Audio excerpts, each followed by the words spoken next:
Sam Long, it's just a few days into the Collins Cup. It's the second edition.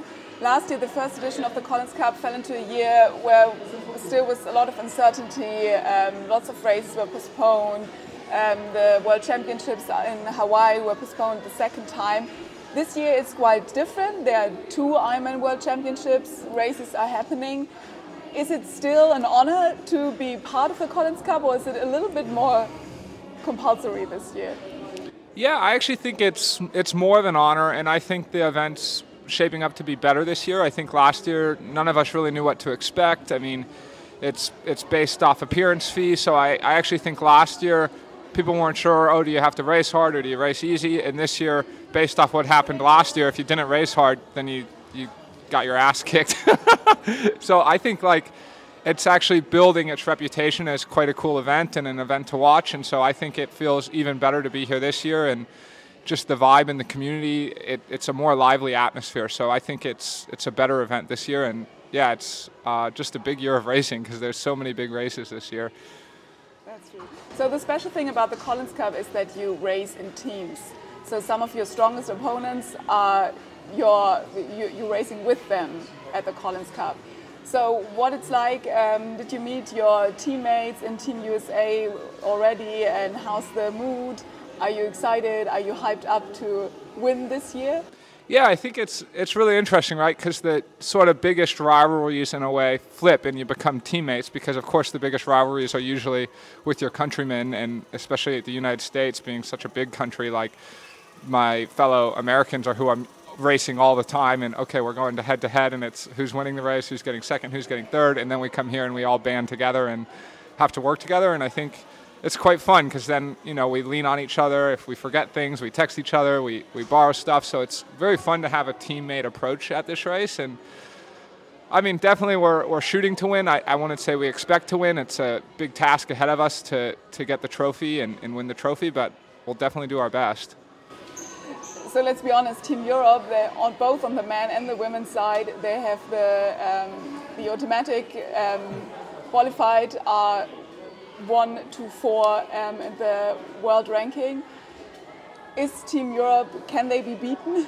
Yeah, so I mean, sports are sports because it's not what's written on paper, right? And there's always something unexpected. And I mean, I also think it's kind of fun to come in as an underdog, and I think Team Europe, in order to do what they're supposed to do, they almost have to win this thing by a landslide. So it's even if we can upset some of the matches and make it close, then I think it still shows that we're making progress as Americans. But of course, it's also, I think a big thing about this event this year is it's right before all of the basically 3 biggest races of the year. We have first, the Dallas PT Open, then we have Kona, then we have 70.3 Worlds. And so this is kind of the last opportunity to see people's form in one race before all that happens. And so I couldn't be more happy that all the top Europeans are here, because they are setting the bar in this sport. And if you get to race them head to head, you can see okay, am I on track? I mean, for example, if I get put with one of the Norwegians who, are the favorites to win both St. George and Kona, and it's even if I don't win, but say I'm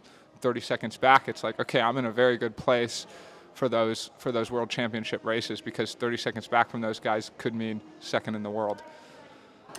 So you said on social media that your favorite match would be against, I think, Magnus and Lionel. Yeah, absolutely, yes.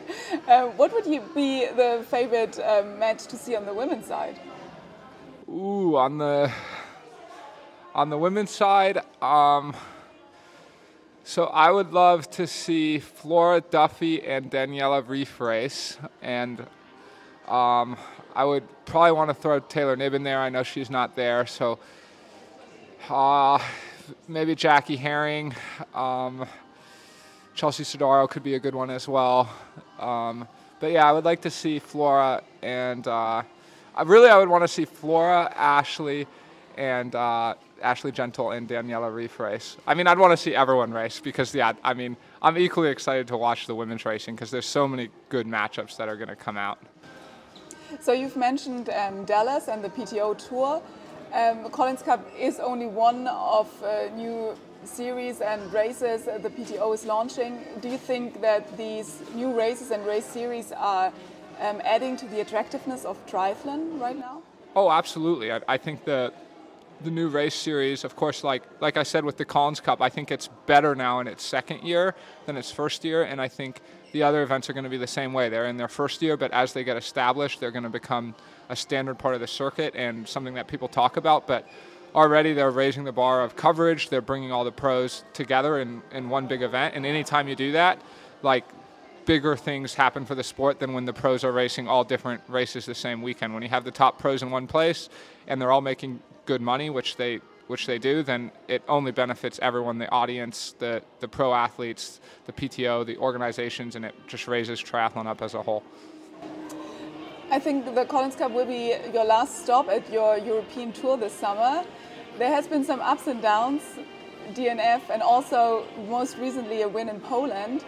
But you said that success is not always winning races. So are you a changed athlete after this summer, this European tour you did? Yeah, I think so. I mean, I learned a monumental amount being here in Europe. And like I said, I mean, and like you said, right, the top 4 male athletes in the world are from Team Europe. And I think if you looked, like 8 or 9 out of the top 15 are probably from Europe, or even 10 out of the top 15. And so I came here and I got to see and really learn, okay, why are they so fast here, and what are they doing that's different, and what are they maybe doing from a coaching standpoint. And I got to honestly race all of the top Europeans while I was here. So it's just been a great experience, and it's been a great experience, like having to troubleshoot and live out of a suitcase and figure out logistics for a race. And yeah, I mean, I've also kind of gotten a lot of hate mail, you could say, which I think it's a good thing. It's given me a tougher skin. It's given me a different perspective. And so I'm hoping now that my experience here sets me up for the rest of the year, and not just the rest of the year, but the rest of my years as a pro triathlete.